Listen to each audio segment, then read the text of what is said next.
And finally, let's get to SmackDown, which is now known as Friday Night SmackDown, being back as Friday Night SmackDown since 2014.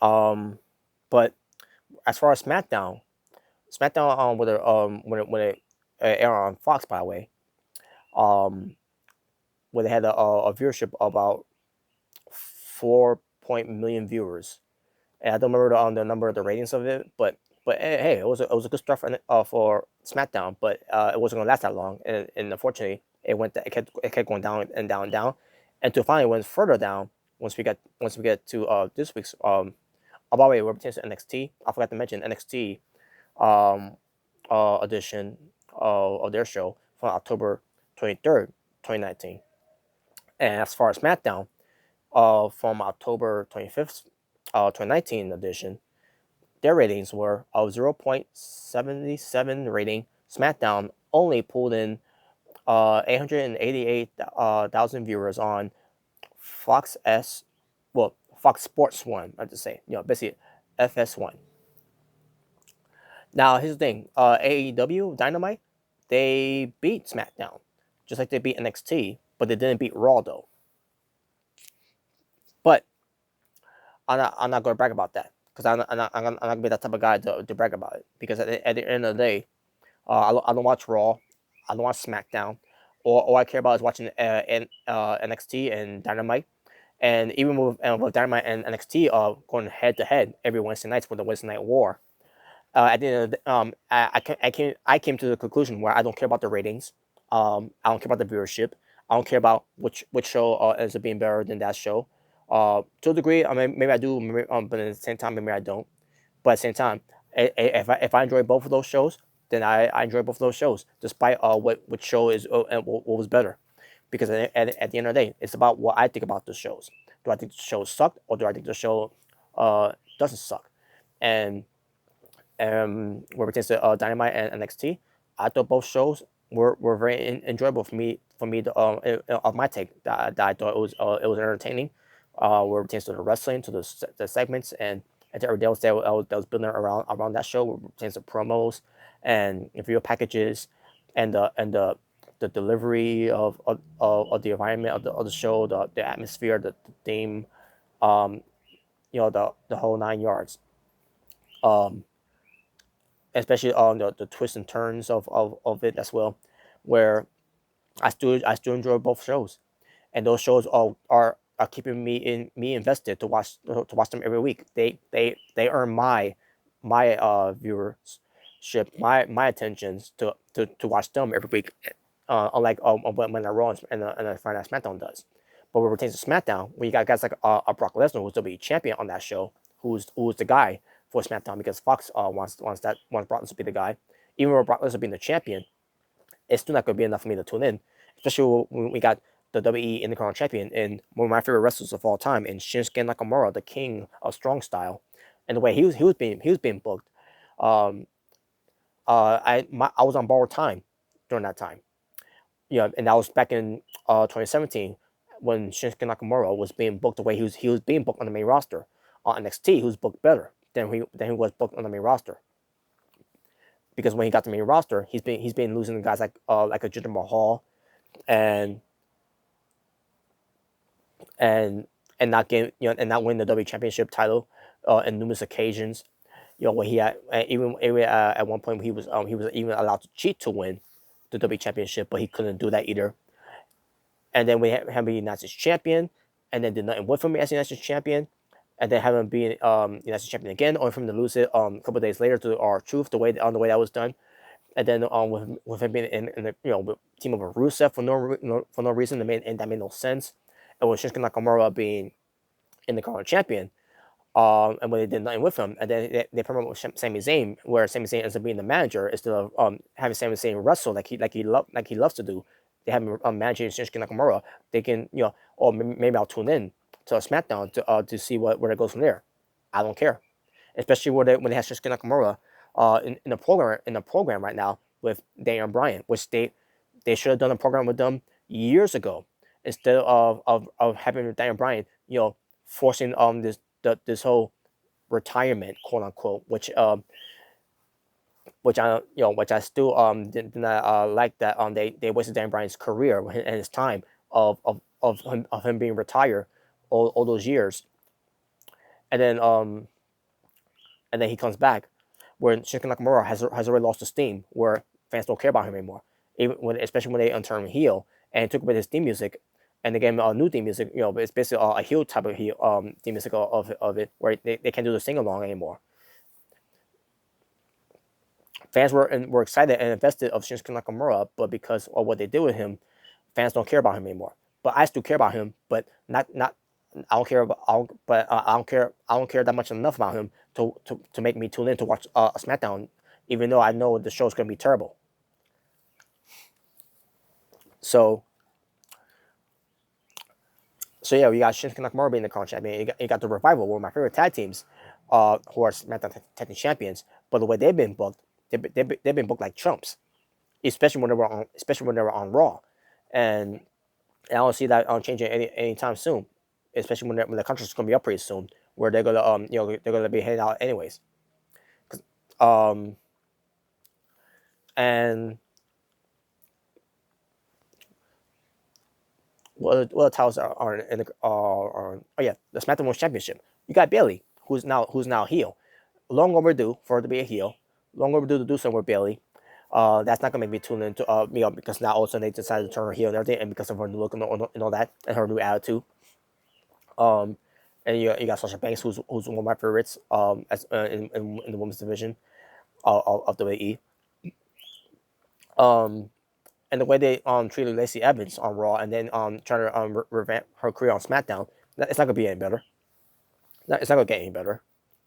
But anyways, but with Brock Lesnar being the champion, he's always gonna be my favorite. Brock Lesnar, I'm always gonna be a fan of Brock Lesnar, and he's there every week now as him being the big champion. But fans don't care about him being there every week. Just him to just stand there and while Paul Heyman cuts a promo. They want to see him do something. They want to see him beat people up or at least have a match. And the way they did with Brock Lesnar with him facing Kofi Kingston when they was on SmackDown on Fox the first night, Brock Lesnar beat Kofi Kingston in 8 seconds. So basically, it was an 8-second match that Brock Lesnar was in. It felt cheap and all that, but at the same time, it was a plus for me because Brock Lesnar is WWE champion and Kofi Kingston is not. And nothing against Kofi Kingston, more pertains to me being a former fan of his. I just hate that Kofi Kingston is a New Day Kofi Kingston, and he's all about power positivity, and he's not about being a serious contender of being taken seriously as WWE champion. So yeah, if there was a Kofi Kingston from years ago, being WWE champion on SmackDown, I would have watched him more. But instead, this is the Kofi Kingston we get right now, New Day Kofi Kingston that we've been getting for 5 years now, and I'm not a fan of that Kofi Kingston. I'm a fan of old school Kofi Kingston. I'm a fan of SOS Kofi Kingston. I'm a fan of that Kofi Kingston, what pertains to him being the control frenzy. But that's not here or there. But basically, the point is, what pertains to SmackDown, what is there to be excited for SmackDown? Why? Because they're on Fox now. I mean, yeah. I'm hearing reports and everything about they want it to be more sports like. What because Fox wants it to be more sports like, what pertains to SmackDown. But what they meant about that is that they want to be more sports like, what pertains to guys like Cain Velasquez coming in, Tyson Fury, and guys who knows what they're gonna have in there as well. I'm pretty sure we're gonna have some NFL football players as well. Even maybe even some other MMA fighters, wherever boxers, wherever they'll probably come in to give us more viewers to the product of SmackDown, to the brand. But is that going to work? No, because the ratings, as proven, it keeps going down and down and down. And who's to blame? You can't blame Eric Bischoff, because Eric Bischoff didn't do anything at first because they want to not let him do anything.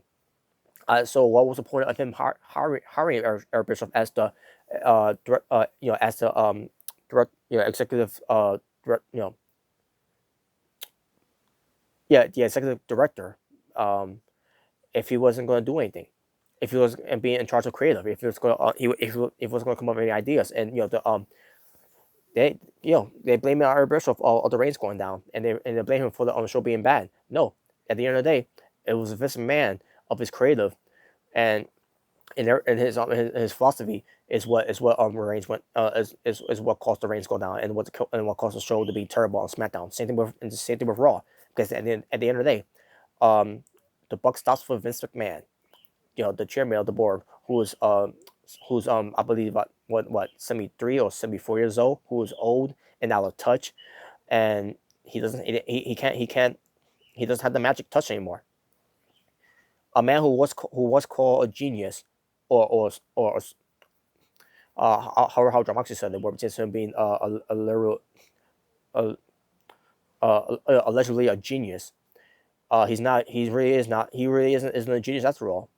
Because he keeps dropping the ball, and he's keep being out of touch with how to build up new stars, like the whole thing with Chad Gable being Shorty G. Is that going to bring viewers in? Because because he's called Shorty G.